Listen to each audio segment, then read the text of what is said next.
ಇನ್ನು ಈ ಪ್ರಕರಣಕ್ಕೆ ಸಂಬಂಧಪಟ್ಟಂತೆ ಸುದೀರ್ಘ ಕಾಲದಿಂದ ಹೋರಾಟವನ್ನು ನಡೆಸ್ತಾ ಇರುವಂತಹ ಹೋರಾಟಗಾರ ಬಸವರಾಜ್ ಕೊರವರ ಕೂಡ ಹೇಳಿಕೆಯನ್ನು ಕೊಟ್ಟಿದ್ದಾರೆ. 10 ವರ್ಷ ಹೋರಾಟವನ್ನು ಮಾಡಿದ್ದೀವಿ, ನಮಗೆ ಗೆಲುವು ಸಿಗತ್ತೆ ಅನ್ನುವಂತಹ ವಿಶ್ವಾಸವನ್ನು ವ್ಯಕ್ತಪಡಿಸಿದ್ದಾರೆ. ಯಾರೂ ಕೂಡ ಕಾನೂನಿಗಿಂತ ದೊಡ್ಡವರಲ್ಲ ಅನ್ನೋದನ್ನು ತೋರಿಸಬೇಕಾಗಿತ್ತು.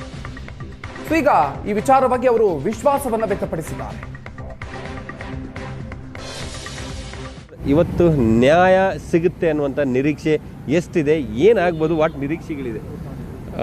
ಈ 10 ವರ್ಷದ ಏರಿಳಿತಗಳನ್ನು ನಾನು ಈ ಹೋರಾಟದಲ್ಲಿ ನೋಡಿದ್ದರಿಂದ, ಸಾಕಷ್ಟು ಸಾಕ್ಷಿಗಳು ಸ್ವಯಂ ಪ್ರೇರಿತರಾಗಿ ಬಂದು ಕೋರ್ಟ್ಗೆ ಹೇಳಿದ್ದರಿಂದ ಈ ಒಂದು ಪ್ರಕರಣದಲ್ಲಿ ನ್ಯಾಯಾಲಯದಲ್ಲಿ ನಮಗೆ ನ್ಯಾಯ ಸಿಗುತ್ತೆ ಅನ್ನುವಂಥ ಭರವಸೆ ನನಗಿದೆ.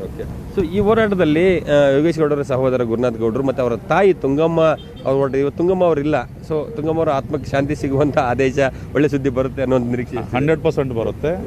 ಈ ಅವರ ತಾಯಿ ತುಂಗಮ್ಮ ಅವರು ಮತ್ತು ಗುರುನಾಥ ಗೌಡರು, ತುಂಗಮ್ಮ ಅವರು ಅಫಿಡೇಟ್ ಹಾಕಿ ಕೋರ್ಟ್ಗೆ ಹೈಕೋರ್ಟಲ್ಲಿ ಅಫಿಡೇಟ್ ಸಲ್ಲಿಸಿದ್ರಿಂದ ಅವರು ಆನ್ ರೆಕಾರ್ಡ್ ಬಂದರು. ತುಂಗಮ್ಮ ಅವರು ಮತ್ತು ಗುರುನಾಥ ಗೌಡರು ಅವರು ಜಂಟಿ ಏನು ವಕಾಲತ್ ಹಾಕಿದರು, ಅದರಿಂದಲೇ ಈ ಪ್ರಕರಣ CBIಗೆ ಹೋಯಿತು.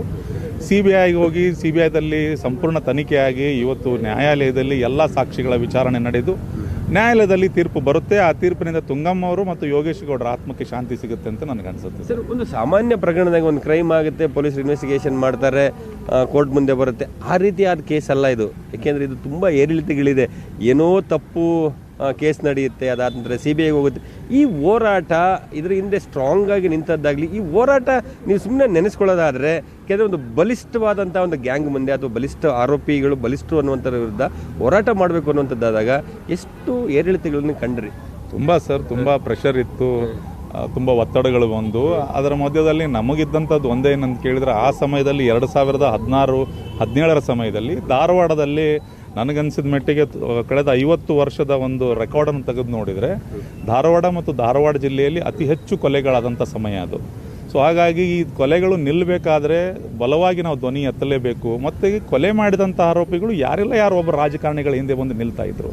ಮತ್ತು ಈ ಪ್ರಕರಣದಲ್ಲಿ ವಿನಯ್ ಕುಲಕರ್ಣಿ ಅವರ ಹೆಸರು ಕೇಳಿ ಬಂದಿದ್ದರಿಂದ, ಅದು ಕುಟುಂಬದಿಂದನೇ ಕೇಳಿ ಬಂದಿದ್ದರಿಂದ ಈ ಒಂದು ಪ್ರಕರಣದ ಹೋರಾಟವನ್ನು ಧಾರವಾಡದ ಒಳಿತಿಗಾಗಿ ನಾನು ಎತ್ಕೊಳ್ಬೇಕು ಅಂತ ನಾನು ಹೋರಾಟನ ಆರಂಭ ಮಾಡಿದೆ. ಆರಂಭದಲ್ಲಿ ನಮ್ಮ ಜೊತೆ ಮಲ್ಲಮ್ಮ ಯೋಗೇಶ್ ಗೌಡರು ಸಹ ತುಂಬ ಸಾಥ್ ಕೊಟ್ಟರು, ಅವರು ನಿಂತ್ಕೊಂಡ್ರು. ಮುಂದೆ ಪರಿಸ್ಥಿತಿಗಳೇ ಏನೇನಾದರೂ ಗೊತ್ತಿಲ್ಲ. ಸೊ ಹಾಗಾಗಿ ಅವರು ಹಿಂದೆ ಸರಿದ್ರು. ಅದು ತದನಂತರ ಗುರುನಾಥ ಗೌಡರು ಮತ್ತು ಅವರ ತಾಯಿ ತುಂಗಮ್ಮ ಅವರು ಬಂದು ಈ ಹೋರಾಟದಲ್ಲಿ ಭಾಗಿಯಾದರು. ಮುಂದೆ ಈ ಪ್ರಕರಣದಲ್ಲಿ ರಿಟ್ ಅರ್ಜಿಯನ್ನು ಸಲ್ಲಿಸಿ ನಾವು ಹೈಕೋರ್ಟ್ಗೆ ಹೋದ್ವಿ. ಹೈಕೋರ್ಟಲ್ಲಿ ರಿಜೆಕ್ಟ್ ಆಯಿತು ನಮ್ಮ ಅಪ್ಲಿಕೇಶನ್ನು. ಮತ್ತು ಅದರಲ್ಲೇ ಕೂಡ ನಾವು 195A ಕೆಳಗಡೆ ಸಾಕಷ್ಟು ಸಾಕ್ಷಿಗಳು ಬಂದಿದ್ದು.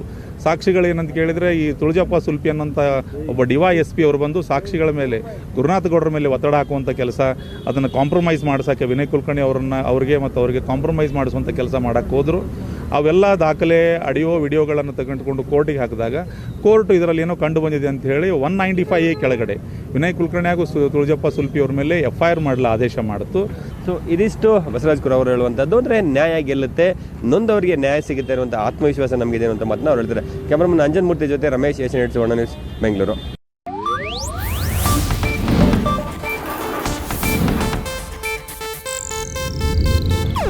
ಇದು ಏಷ್ಯಾನೆಟ್ ನ್ಯೂಸ್ ನೆಟ್ವರ್ಕ್ ಪ್ರಸ್ತುತಿ.